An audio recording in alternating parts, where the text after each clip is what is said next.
Hello student, हम लोग इससे पहले जो लास्ट वीडियो था उसमें हम लोग देखे थे कि फंक्शन का डेफिनेशंस क्या होता है और हम लोग दो सेट को एक दूसरे के साथ कैसे रिलेट करते हैं। ठीक है, तो फंक्शंस का डेफिनेशन से रिलेटेड हम लोग कुछ प्रॉब्लम्स देखे थे और आज जो है हम टाइप्स ऑफ फंक्शंस के बारे में बताएंगे कि कितने टाइप्स के फंक्शंस होते हैं। तो कुछ टाइप्स के फंक्शंस जो है वो 11th में दिए हुए हैं और कुछ टाइप्स के फंक्शन 12th में दिए हुए हैं। तो हम सारा टाइप का जो फंक्शन है उसको हम लोग आज देखेंगे। तो सबसे फर्स्ट में हम लोग आते हैं types of functions. Types of functions, types of functions में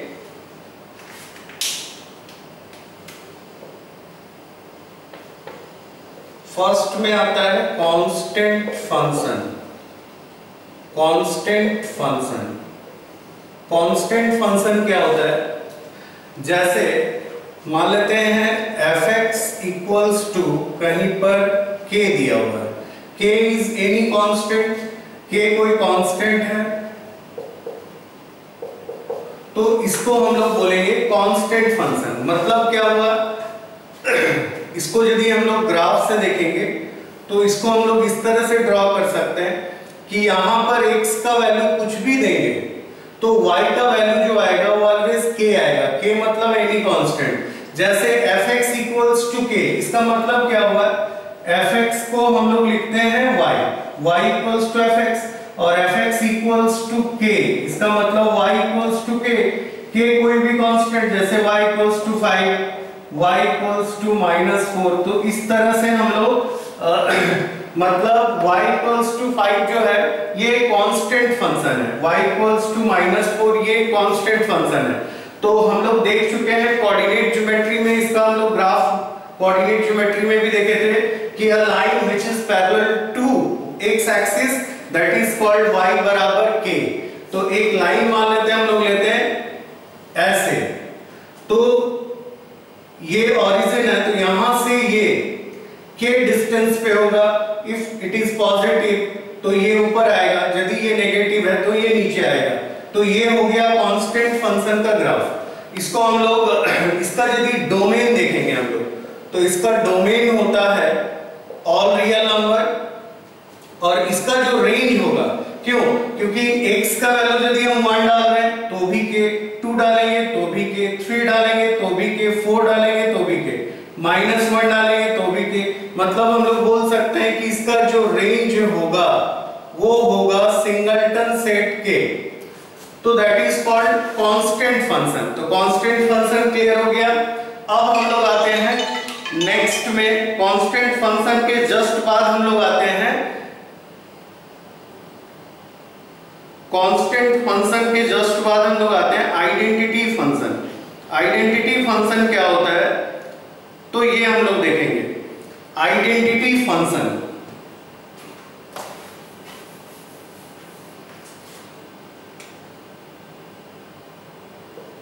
second one is identity function. Identity function हम लोग रिलेशन में भी देखे थे, आइडेंटिटी रिलेशन था। अब हम लोग आएंगे आइडेंटिटी फंक्शन। तो हालांकि एक ही चीज है बट वो रिलेशन था, अब हम लोग फंक्शन आ गए। तो यहां पर क्या है कि ये होगा f(x) इक्वल्स टू x। यदि कोई function f(x) equals to x मतलब f(x) यदि x के बराबर है दैट इज कॉल्ड ये आइडेंटिटी फंक्शन होगा। तो हम लोग इसको बोलेंगे आइडेंटिटी फंक्शन। और मान लेते हैं ये कोई सेट पे डिफाइंड है, कोई सेट पे मान लेते हैं ये रियल नंबर पे डिफाइंड है तो हम बोलेंगे आइडेंटिटी फंक्शन ऑन R। यदि ये सेट A पे डिफाइंड है, जो मान लेते हैं कोई गिवन सेट दिया हुआ है तो हम बोलेंगे identity function on set A। तो इसको लिखने का इस तरह से भी हम लोग लिखते हैं, कहीं कहीं इस तरह का भी लिखा हुआ रहता है IA मतलब क्या होगा, IAX मतलब हो गया identity function on A। Identity function on A कहीं पर आई आर लिखा हुआ है तो मतलब आइडेंटिटी फंक्शन ऑन आर, मतलब ऑल रियल नंबर पे वो आइडेंटिटी फंक्शन है, और यदि ए है तो इसका मतलब सेट ए पे ये आइडेंटिटी फंक्शन है।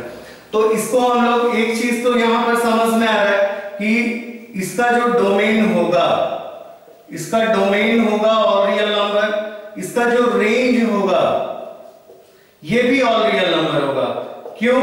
क्योंकि जो हम लोग यहां पर जो चीज पुट कर रहे हैं, मतलब जो इनपुट कर रहे हैं आउटपुट भी वही आ रहा है, तो हम लोग बोलेंगे कि इसका डोमेन और रेंज सेम होगा। और इसको हम लोग ग्राफ से यदि देखेंगे तो इसका ग्राफ भी बहुत सिंपल है। इसका ग्राफ होगा जैसे यहां पर मान लेते 0 डाले थे, x का वैल्यू 0, 1 डालेंगे तो 1, 2 डालेंगे तो 2, तो इसका मतलब एक लाइन होगा जो एकदम बीचों बीच इस तरह से ये दोनों एक्सिस को एकदम बीचों बीच होगा ये लाइन, ठीक है। तो ये हो गया तुम्हारा आइडेंटिटी फंक्शन का ग्राफ f(x) = x। तो आइडेंटिटी फंक्शन हो गया। अब हम लोग आइडेंटिटी फंक्शन के जस्ट बाद हम लोग आते हैं मॉड्यूलस फंक्शन। मॉड्यूलस फंक्शन क्या होता है वो हम लोग देखेंगे। हालांकि मॉड के बारे में हम लोग 11th में भी बहुत सारा चीज देख चुके हैं, मॉड्यूलस इनइक्वेशंस भी देखे हैं। अब हम लोग आएंगे कि मॉड्यूलस फंक्शन क्या होता है। तो मॉड्यूलस फंक्शंस में हम लोग क्या करते हैं, जैसे कोई भी फंक्शन f(x) मान लेते हैं इस तरह का, यदि कहीं पर भी कुछ दिया हुआ दैट इज कॉल्ड ये मॉड्यूलस फंक्शन हो गया f(x) = x, f(x) = x। तो इसको यदि हम लोग बोलेंगे इसका डोमेन, तो डोमेन हो जाएगा ऑल रियल नंबर, और इसका यदि रेंज हम लोग लेंगे तो यहां पर पॉजिटिव डालो तो पॉजिटिव आएगा, नेगेटिव डालो तो भी पॉजिटिव, क्योंकि मॉड्यूलस के अंदर में हम लोग बोलते हैं कि जो एब्सोल्यूट वैल्यू आता है वो होता है, मतलब पॉजिटिव है तो पॉजिटिव रहेगा, नेगेटिव होगा तो भी पॉजिटिव हो जाएगा। और इसीलिए इसका हम लोग दूसरा नाम भी हम लोग जानते हैं, इसको हम लोग एब्सोल्यूट वैल्यू फंक्शन भी बोलते हैं। इसको एब्सोल्यूट वैल्यू फंक्शन भी बोलते हैं। इसलिए क्यों? क्योंकि इसमें सिर्फ एब्सोल्यूट वैल्यू जो है उससे हम लोगों को मतलब है। Domain equals to all real number, और इसका जो रेंज होगा वो तुम्हारा हो जाएगा r+। मतलब क्या हुआ, यहां पर r+ इंक्लूडिंग 0, मतलब 0 से ये प्लस इंफिनिटी हो जाएगा। 0 भी होगा क्योंकि 0 डालेंगे तो 0 हो गया, और 0 से प्लस इंफिनिटी। इसको यदि हम लोग ग्राफ से देखेंगे तो इसका ग्राफ इस तरह से होता है। कभी भी मॉड x को यदि हम लोग जैसे मॉड x में हम लोग कंडीशन लेते हैं तो दो टाइप का कंडीशन हम लोग लेते हैं। कैसे? तो दो टाइप का कंडीशन में, जैसे कहीं भी मॉड में यदि कोई भी फंक्शन दिया हुआ है तो इस तरह से दिया हुआ रहेगा f(x) = mod x, और mod x जो होगा ये तुम्हारा ये +x होगा और एक बार -x। तो +x हम लोग कब लेते हैं, जब x is greater than equals to 0, और -x कब लेते हैं, जब x is less than 0। मतलब यहां जब इंक्लूडिंग 0 ले लिए तो यहां पर सिर्फ less than 0 हो जाएगा। तो हम लोग यहां देख रहे हैं कि f(x) = x, मतलब f(x) = x कब, जब x is greater than equals to 0।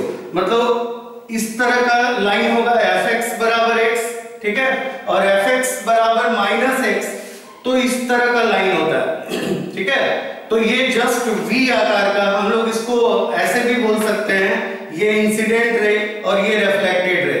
कभी भी मॉड्यूलस फंक्शन का जो ग्राफ होता है ऑलवेज इसी शेप में होगा, मतलब V आकार का होगा मॉड्यूलस फंक्शन का ग्राफ, ठीक है। तो ये तुम्हारा हो गया x जब ग्रेटर देन 0 था तो इस साइड ग्राफ, और x जब लेस देन 0 है तो इस साइड, और 0 पे 0 हो जाएगा, ठीक है। तो ये हो गया मॉड्यूलस फंक्शन। अब हम लोग आते हैं मॉड से रिलेटेड कुछ हम लोग टर्म देखेंगे, उसके बाद फिर हम लोग नेक्स्ट टाइप का फंक्शंस में जाएंगे। तो सबसे फर्स्ट में यहां पर हम लोग जो 11th में एक बार पढ़ चुके हैं उसको एक बार रिमाइंड कर देते हैं। 11th में हम लोग इनइक्वेशंस पढ़े थे, इन इक्वेशंस, तो इन इक्वेशंस में हम लोग मॉड का कुछ कंडीशंस पढ़े थे, तो इसको याद रखना है क्योंकि इसका बहुत ज्यादा जरूरत पड़ने वाला है 12th में। तो देखो, mod x is greater than equals to 0 और mod x is less than equals to 0। A mod x is greater than equals to a और mod x is less than equals to a।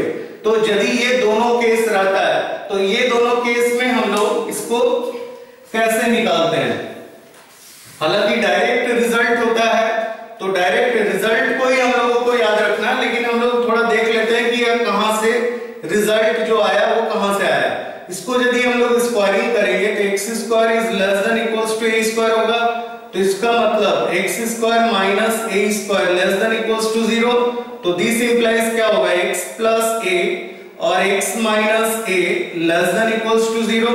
मतलब इसका यदि हम लोग sign scheme बनाएंगे तो यहाँ दो वैल्यू आता है, एक आएगा माइनस a, एक आएगा plus a, plus minus plus. ये हम लोग 11th में पढ़ चुके हैं, ये कहां से आया, प्लस माइनस प्लस, ठीक है। तो ये प्लस हो गया, एक्सट्रीम राइट हम लोग प्लस, क्योंकि x का कोई भी कोएफिशिएंट इसमें नेगेटिव नहीं है, x का कोएफिशिएंट पॉजिटिव, इसीलिए पॉजिटिव से चालू और दोनों लीनियर है, इसीलिए हम लोग प्लस माइनस प्लस मतलब अल्टरनेट चलता है। लेस देन में मतलब इसको लेना है और पॉजिटिव मतलब इसको नहीं लेना है और इसको भी नहीं लेना है। तो ये आ गया वैल्यू, मतलब x का वैल्यू जो आएगा वो क्या आएगा, माइनस a से प्लस a के बीच में। तो ये हो गया लेस देन वाला। यदि हम लोग ग्रेटर देन वाला देखते हैं तो इसमें भी हम लोग स्क्वायरिंग करेंगे, x square minus a square greater than equals to 0, x plus a into x minus a greater than equals to 0। यहां पर भी दो वैल्यू आएगा, एक आएगा माइनस a, एक आएगा plus a, this goes to plus infinity, this goes to minus infinity, ठीक है। तो ये क्या होगा, इसमें भी x का कोएफिशिएंट पॉजिटिव है तो पॉजिटिव से चालू करेंगे, फिर नेगेटिव, फिर पॉजिटिव। अब साइन देखो यहाँ ग्रेटर है तो ग्रेटर मतलब ग्रेटर को लेना है, यहां पर था लेस देन इसीलिए लेस देन को लिए।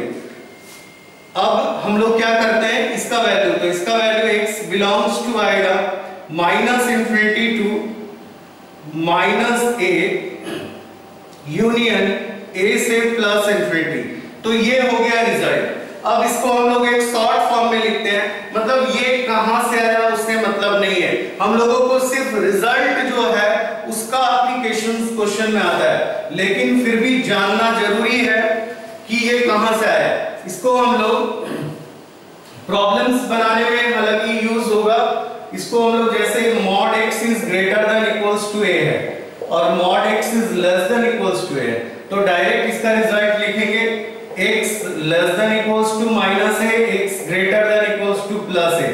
इसको याद रखना है, मतलब क्या, यदि ये mod x greater than equals to 5 है तो x less than equals to minus 5 होगा और x greater than equals to plus 5। ये दो रिजल्ट हो गया।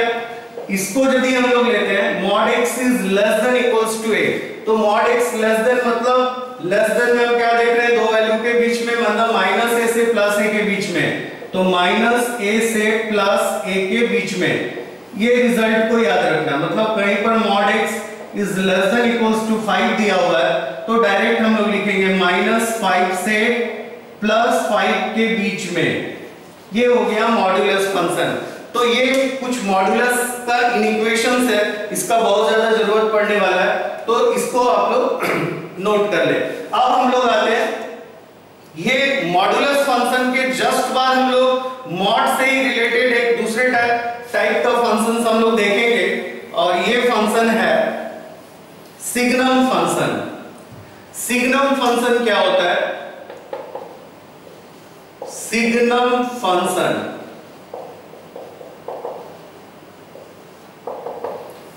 सिग्नम फंक्शन में fx इक्वल्स टू दिया हुआ रहेगा mod x divided by x। तो mod x divided by x का हम लोग तीन वैल्यू लेते हैं। एक होगा यदि x ग्रेटर देन 0 है तो ये हो जाएगा 1, क्यों, क्योंकि 1 by 1 1, 2 by 2 2, 2 by 2 1, 3 by 3 1, 4 by 4 1। तो इस तरह से हम लोग x ग्रेटर देन 0 कुछ भी लेंगे तो ये 1 आएगा।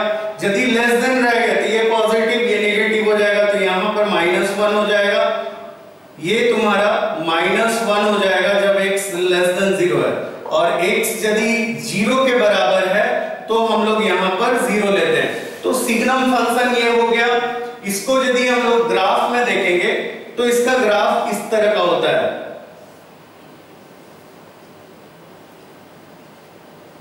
x जब ग्रेटर देन 0 है तो fx का वैल्यू 1 से ना बड़ा होगा ना छोटा होगा, तो 1 होगा।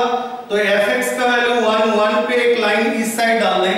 क्यों? क्योंकि x ग्रेटर देन 0 पे इसका वैल्यू 1 है, और ये पॉइंट आएगा 0,1। उसके बाद एक बार fx का वैल्यू -1 है तो यहां पर आ जाएगा -1, तो ये इस साइड आएगा। क्यों? क्योंकि x लेस देन 0 है, तो ये तुम्हारा हो गया 0,-1। तो ये इसका ग्राफ हो गया सिग्नम फंक्शन। अब इसका जो डोमेन होता है और रेंज होता है वो क्या होता है? इसका यदि डोमेन हम लोग लिखेंगे तो इसका डोमेन जो होगा वो ऑल रियल नंबर होगा, all real number greater than equal to फिर लेस देन 0, मतलब ये पूरा मिला के ऑल रियल नंबर हो गया। यदि हम लोग रेंज हम लोग लेंगे तो इसका रेंज सिर्फ ये तीनों आएगा, तो -1, 0, 1, ये हो गया डोमेन एंड रेंज। तो हम लोग सिग्नम फंक्शन देख लिए, क्योंकि इसमें मॉड भी है, तो कभी भी इस तरह का यदि कोई भी फंक्शन होगा तो डायरेक्ट हम लोग इसको याद रखेंगे कि इसका रेंज ये होता है, ठीक है, और इसका जो डोमेन होगा वो ऑल रियल नंबर होगा। अब हम लोग नेक्स्ट फंक्शन में आते हैं। नेक्स्ट जो फंक्शन है वो है greatest integer function. Greatest integer function क्या होता है? इसका बहुत ज्यादा यूज होने वाला है, और ये जेईई मेंस एडवांस में भी बहुत सारा क्वेश्चन इससे रिलेटेड आता है। तो पहले फंक्शंस देख लेते हैं, फिर उससे रिलेटेड हम लोग प्रॉब्लम्स भी देखेंगे। तो greatest integer function, greatest integer function, greatest integer function में क्या होता है? इसको हम लोग स्टेप फंक्शन भी बोलते हैं, ग्रेटेस्ट इंटीजर फंक्शन, और इसी का दूसरा नाम है step function. Step function, sorry, ये स्मॉलेस्ट इंटीजर फंक्शन, इसको हम लोग फ्लोर फंक्शन बोलते हैं। ग्रेटेस्ट इंटीजर फंक्शन या तो हम लोग इसको फ्लोर फंक्शन बोलते हैं, ठीक है, ग्रेटेस्ट इंटीजर फंक्शन, और इसी को हम लोग फ्लोर फंक्शन बोलते हैं। fx equals to greatest integer, मतलब इस तरह का बड़ा ब्रैकेट में यदि कहीं भी x दिखेगा that is called greatest integer function. कहीं कहीं इसी को इस तरह से भी लिखा जाता है, मतलब ये आधा ब्रैकेट, ऊपर में ये खाली रहेगा, सिर्फ नीचे होगा। तो इसका मतलब क्या होता है? ग्रेटेस्ट इंटीजर का मतलब होता है लेस देन और equal to x, less than और इक्वल टू x, ठीक है। अब यहां पर मान लेते हैं कोई भी नंबर हम लोग लेंगे, नाम से ही पता चल रहा है greatest integer function, GIF, greatest integer, मतलब यहां पर जो भी रिजल्ट आएगा वो इंटीग्रल वैल्यू आएगा। जैसे मान लेते हैं यहां पर हम लोग इसको 1 ले लें, तो 1 यदि हम लोग लेंगे तो ये ग्रेटेस्ट इंटीजर में 1 आएगा, 1.1 लेंगे तो ये 1 आएगा, यदि 1.9 लेंगे तो भी 1 आएगा, मतलब इससे ये छोटा होना चाहिए। यदि इंटीग्रल वैल्यू दे रहे हैं तो वो इंटीजर ही आएगा, यदि नॉन इंटीग्रल वैल्यू दे रहे हैं तो वो क्या आ जाएगा, उससे छोटा वैल्यू आएगा। जैसे 1.1 है तो उससे छोटा 1 है, 1.9 है तो उससे छोटा 1 है। यदि हम लोग नेगेटिव में लेते हैं, जैसे मान लेते हैं -1.1, तो -1.1 का, जैसे यहाँ 1.1 था तो 1 हो गया, लेकिन -1.1 में -1 नहीं होगा, यहां पर -2 हो जाएगा। क्यों -2 होगा? क्योंकि नेगेटिव में इससे ये छोटा होना चाहिए, तो नेगेटिव में जो छोटा होता है, ये जो छोटा होता है वो बड़ा होता है, तो यहां पर ये बड़ा हो गया, ये इससे छोटा हो गया, ठीक है। तो ये हो गया ग्रेटेस्ट इंटीजर फंक्शन। इसका यदि हम लोग डोमेन देखेंगे तो इसका जो डोमेन होता है ऑल रियल नंबर, और इसका जो रेंज होता है वो हमेशा इंटीग्रल वैल्यू देगा, मतलब z, इसका जो रेंज होगा वो z होगा। अब हम लोग इसका ग्राफ देखेंगे कि ग्रेटेस्ट इंटीजर का ग्राफ कैसा होता है।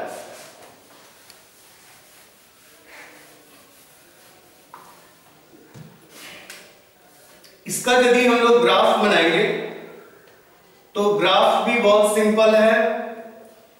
जैसे ये 0 हो गया, ये 1 हो गया, ये 2 हो गया, ये 3 हो गया, ये 4 हो गया, ये -1 है, ये -2 है, -3, -4, 1 2 3 1 2 3। जैसे 0 डालें तो 0 हो गया, 0.1 यदि हम लोग डालेंगे, 0.1 डालेंगे तो भी 0 होगा, 0.2 डालेंगे तो भी 0 होगा, 0.9 डालेंगे तो भी 0 होगा। लेकिन जहां पर 1 डाल दिए तो इसका मतलब 1 हो गया। तो हम लोग यहां पर देख रहे हैं कि ये ऐसा हो जाएगा, ठीक है, और यहां पर इस तरह का दे देंगे। यदि हम लोग 1 दे रहे हैं तो ऐसा हो जाएगा, फिर यहां से ये ऐसे होगा, फिर यदि हम लोग इसको ऊपर कर लेते हैं तो ये ऐसे हो जाएगा, ठीक है। फिर यदि इसको हम लोग ये करते हैं, मतलब यहां से यहां आया तो ये वैल्यू जो है यहां से यहां आया, तो इसका मतलब क्या हो गया कि ये 1 फिर वैल्यू नहीं होगा, यहां से यहां होगा तो फिर ये वैल्यू नहीं होगा, यहां से यहां होगा तो फिर ये वैल्यू, मतलब ये बढ़ जाएगा, क्योंकि 1 देंगे तो 1 आ गया, 2 देंगे तो 2 आ गया, 3 देंगे तो 3 आ गया। यदि इधर हम लोग वैल्यू ले रहे हैं तो इस साइड में क्या होगा, ये यदि ऐसे हो रहा है तो इसका ग्राफ ऐसे हो जाएगा, यदि हम लोग इसको ले रहे हैं तो इसका ग्राफ ऐसे हो जाएगा, ये करेंगे तो ये हो जाएगा। जैसे माइनस मान लेते हैं, यहां पर लेंगे -0.1 तो -0.1 में -1 हो जाएगा, -1.1 में -2 हो जाएगा, और जैसे यहां पर आएगा तो ये पूरा ग्रेटेस्ट इंटीजर का ग्राफ हो गया। इसको नाम से पता चल रहा है, जैसे ये, ठीक है, इस तरह से हम लोग देख रहे हैं, इसको हम लोग फ्लोर फंक्शन भी बोलते हैं, ठीक है। ग्रेटेस्ट इंटीजर को हम लोग फ्लोर फंक्शन भी बोलते हैं, ठीक है, ग्रेटेस्ट इंटीजर को हम लोग फ्लोर फंक्शन भी बोलते हैं, और या तो इसको हम लोग सीलिंग फंक्शन भी बोलते हैं।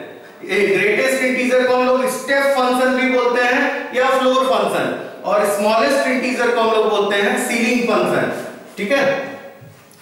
देखो ये हो गया ग्रेटेस्ट इंटीजर फंक्शन। अब हम लोग आएंगे smallest integer function. Smallest integer function क्या होता है? Smallest integer function,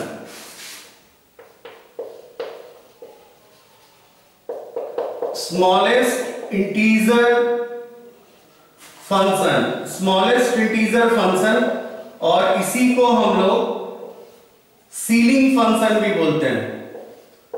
ceiling function, smallest integer function, या तो हम लोग इसको सीलिंग फंक्शन बोलते हैं।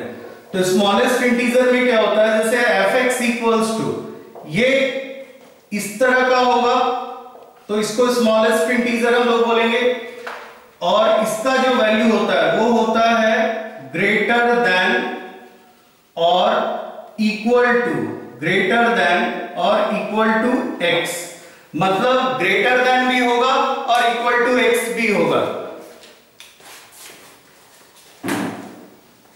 नीचे बोरा कुछ लीजिएगा, ठीक है। अब जैसे ये हो गया स्मॉलेस्ट इंटीजर फंक्शन और सीलिंग फंक्शन, इसका मतलब क्या होगा, ग्रेटर देन और इक्वल टू x, ठीक है। तो सेम इसी टाइप का हम लोग देखेंगे इसका, जैसे स्मॉलेस्ट इंटीजर में मान लेते हैं यहां पर 1 लेंगे तो ये तुम्हारा 1 हो जाएगा, यदि हम लोग 1.1 लेंगे तो ये 2 हो जाएगा, यदि 1.9 लेंगे तो भी ये 2 होगा, और यदि नेगेटिव लेते हैं जैसे -2.1 है तो -2.1 में उसमें क्या था, उसमें -2 था तो -3 हो जा रहा था, लेकिन इसमें क्या होगा, ग्रेटर देन, मतलब इससे ये -2 हो जाएगा। क्यों -2 होगा, क्योंकि माइनस में जो छोटा होता है वो बड़ा होता है, इससे ये ग्रेटर देन है, ठीक है।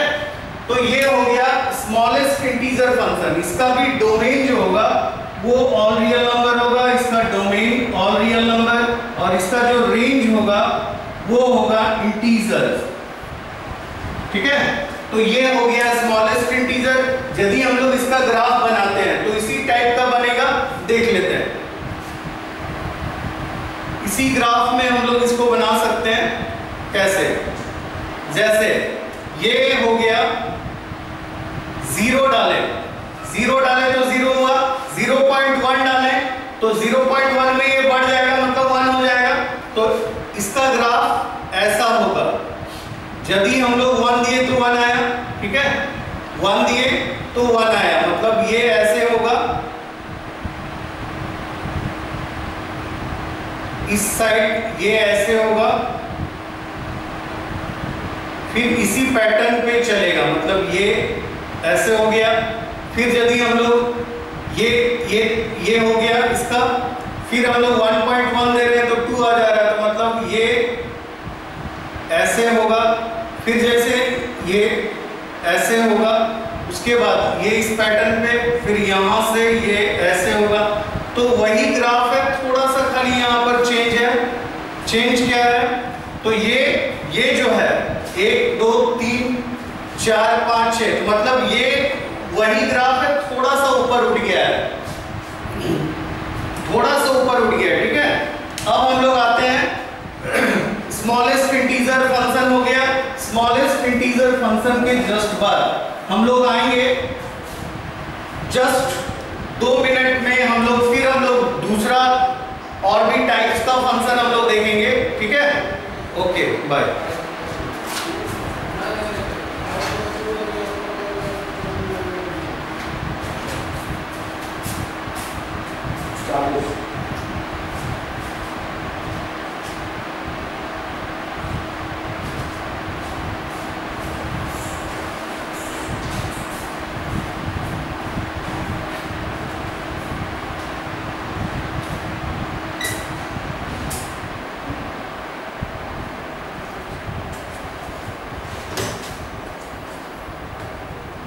ओके, अब देखो, ये हो गया ग्रेटेस्ट इंटीजर फंक्शन देख लिए, फिर स्मॉलेस्ट इंटीजर फंक्शन भी देख लिए। अब हम लोग आते हैं लॉगरिथमिक फंक्शन। लॉगरिथमिक फंक्शन मतलब थोड़ा सा लॉग का यूज होगा इसमें। लॉग जो टॉपिक है वो क्लास 11th का है, लेकिन 12th में इसका बहुत ज्यादा जरूरत पड़ने वाला है। लॉगरिथमिक फंक्शन क्या होता है?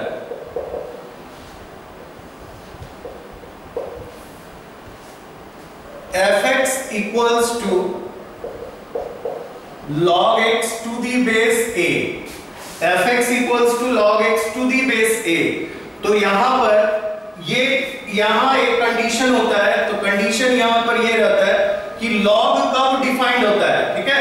log ये 3 चीज पे डिफाइंड होता है, जैसे x ग्रेटर देन 0 होना चाहिए, नेगेटिव नंबर्स का log नहीं निकलता है, a ग्रेटर देन 0 होना चाहिए, a का वैल्यू 0 से बड़ा होगा, और बेस कभी 1 नहीं होता है। तो ये 3 चीज में लॉग डिफाइंड होता है। मतलब ये हो गया सर और ये हो गया पैर। सर 0 से बड़ा, पैर भी 0 से बड़ा, क्योंकि सर कम से कम 1 होता है, तो सर 0 से बड़ा, पैर भी 0 से बड़ा, ठीक है। लेकिन पैर 1 नहीं होता, पैर जनरली आदमी का 1 नहीं होता है, तो a does not equals to 1। तो ये 3 कंडीशन जो है जिसमें लॉग डिफाइंड होता है। तो इससे हम लोग इसी कंडीशंस पे हम लोग इसका ग्राफ भी देखेंगे। तो पहले तो हम लोग इसका डोमेन लिख लेते हैं। इसका जो डोमेन होगा, इसका डोमेन होगा और रियल नंबर नहीं। क्यों? क्योंकि x 0 से बड़ा बोला है, मतलब 0 को छोड़ के प्लस इंफिनिटी आएगा, ये हो गया डोमेन। और जो रेंज होगा, रेंज में यहां कोई कंडीशन नहीं है कि fx का वैल्यू क्या होगा, x में सिर्फ कंडीशन है, और जो बेस है उस पे कंडीशन है, लेकिन इसका जो वैल्यू होगा उस पे क्या कंडीशन है, नहीं है। तो ये जो होगा वो होगा minus infinity to plus infinity. इसका डोमेन और रेंज हो गया, ठीक है। इसका डोमेन और रेंज हो गया। डोमेन हो गया 0 से प्लस इंफिनिटी, और इसका रेंज जो होगा वो ऑल रियल नंबर होगा, minus infinity to plus infinity. इसका ग्राफ हम लोग 2 केस में देखेंगे। जैसे एक बार हम ये जो बेस है उसी के ऊपर ये डिपेंड करता है कि इसका जो ग्राफ है वो कैसे है। तो दो केस में इसका हम लोग ग्राफ बनाएंगे अभी। केस वन में हम लोग क्या करते हैं, एक बार जो a का वैल्यू है वो 0 और 1 के बीच में लेंगे, और केस टू जो है, केस टू में हम लोग